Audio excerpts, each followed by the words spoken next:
dólares. Recordemos que cada vez que el dólar se instala en la agenda, fue una semana muy, pero muy cargada en términos de contexto, de la oposición hablando de si hay atraso cambiario, el gobierno defendiendo que no hay atraso cambiario y demás. Eso afecta bastante y directamente sobre lo que veíamos recién, ¿no? Cuando sale de agenda el dólar, los depósitos en dólares y demás que venían siendo récord, y como bien planteaste, Paulino, no es un factor preocupante, pero sí se nota un impacto directo de lo que estábamos viendo los últimos días, donde el dólar lideró la agenda de oposición principalmente y una agenda defensiva por parte del oficialismo.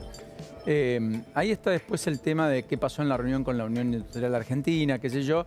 Están pidiendo el mini RIGI, lo llaman, o mini RIGI, como debería ser, que es algo parecido a los incentivos que le dan a las grandes inversiones por encima de los 200 millones de dólares y que las industriales lo están pidiendo para inversiones que se hagan puertas adentro en la Argentina, más allá de que muchas provincias aprobaron iniciativas de este tipo para tratar de nivelar la cancha, como está de moda decir, etcétera, etcétera.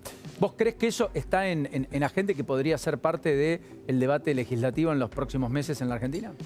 Yo creo que en el debate legislativo sí, pero creo que para el gobierno supone esto un debate muy fuerte internamente, en el sentido que ellos siempre sostienen desde que asumieron y aún en campaña que no iban a ser incentivos sectoriales. Una cosa era el RIGI cruzado en términos de monto y demás, y otra ya cuando le toca la puerta a alguno en los sectores. De hecho, hubo un debate muy fuerte por parte del propio ministro de Economía, Caputo, diciendo que se habían malinterpretado sus palabras y demás, pero lo que sí es concreto, Paulino, es que hay cada vez más un tire y afloje respecto de lo que piden ciertos sectores, por ejemplo, el sector industrial, y una decisión política muy marcada del gobierno nacional de decir ese no es nuestro camino. Creo que ese tema que vos planteás se va a instalar en campaña, hay que ver quién lo toma, si oposición u oficialismo.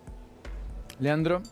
Ahí exactamente, José, como decías, el ministro, cuando le preguntaron, bueno, si puede haber algún tipo de baja de impuestos, la gente de la UIA le respondió: no tenemos la capacidad de superávit fiscal para darlo, con lo cual es un poco lo que estabas contando, ¿no? El gobierno está intentando congraciarse con todos los sectores, pero bueno, obviamente la manta fiscal es la que termina mandando.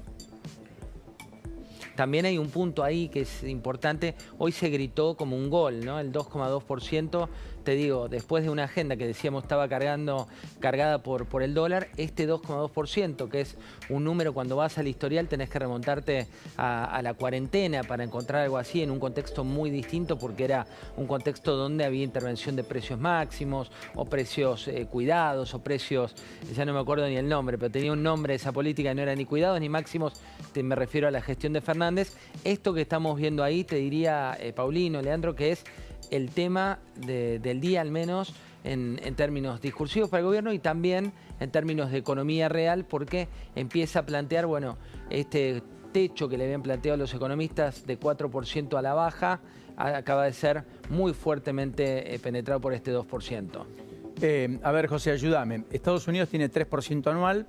Sí. La región tiene pocos países con una inflación anual por encima del 5%, salvo alguna excepción. Venezuela, por supuesto, en primer término.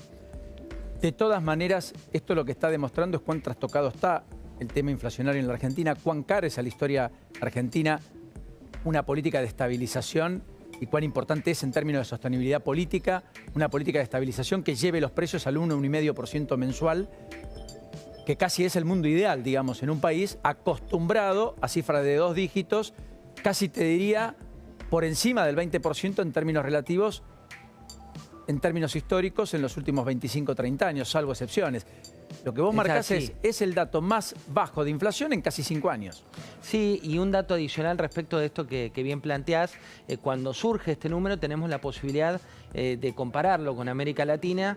Esta es la cuarta vez en términos de inflación mensual que la Argentina no está número 1 en el podio de América Latina, es decir, ese podio que es triste porque estamos hablando de los países con mayor inflación de toda América Latina. Este es el cuarto mes consecutivo donde no está, y es el primer mes en mucho tiempo, muchísimo tiempo, que no está en el primer puesto interanual.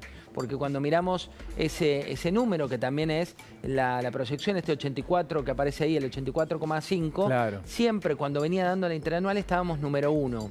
Entonces, buena noticia el 2,2, buena noticia no son los primeros, nos queda un larguísimo camino, ¿no? Porque las economías de América Latina que tienen más o menos ordenado todo están debajo del 1%, pero también hoy mirando la historia, las últimas presidencias y cómo quedó ese 2023, pasó de 211% más o menos en diciembre de 2023, gestión Alberto Fernández, a 117, gestión primer año de Milei, y 23% es la proyección para este año, que es un número que ya empieza a ser más de un país normal. Sí, estaba viendo la proyección, le pido al equipo de producción si puede rápido de reflejos poner la placa. Chile tuvo 1,1 el último mes, Uruguay también el 1,1, Argentina 2,2, el doble de estos, Paraguay 1%, gracias al equipo de producción. Fíjate que Bolivia 2%, casi como la Argentina, Brasil 0,2 en enero, inflación interanual 4,6, Colombia 0,9, positiva, y Ecuador negativa 0,2 y Perú 0,9. Hubo deflación en ambas economías. Y Venezuela, que es la que en el último tiempo, hasta hace 5 meses, la Argentina superaba, ya está número 1 en el podio. Dicen en Venezuela, hoy leía uno de los papers que justificaba el número venezolano, donde hablan de una dolarización, de hecho, que se da en ese país, y con un 7% de incremento de la relación del dólar con la moneda venezolana, que sería la causa principal, dicen los papers, recordemos, de un país que no está en democracia, esto es opinión, y que también tiene características muy, pero muy particulares en materias económicas.